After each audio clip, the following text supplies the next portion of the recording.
خلق اور اولیاء کرام کے درمیان جو فرق ہے وہ فرق اختیارات کا ہے۔ اولیاء کرام جو چاہتے ہیں وہ ہو جاتا ہے اللہ تبارک تعالیٰ کے حکم سے۔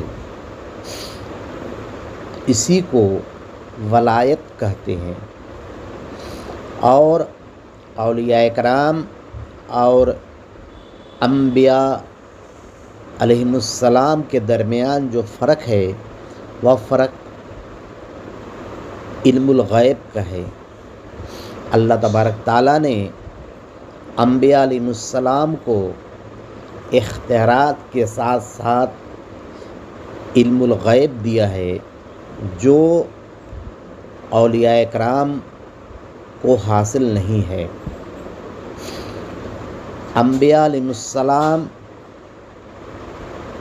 ولایت بھی رکھتے ہیں اور علم الغیب بھی رکھتے ہیں،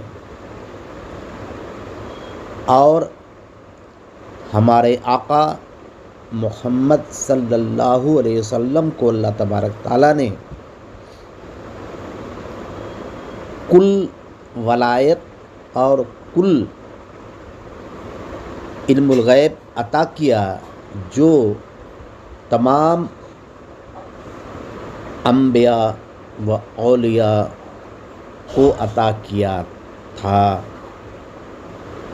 آپ صلی اللہ علیہ وسلم سے زیادہ کسی کو علم الغیب یا ولایت حاصل نہیں ہے۔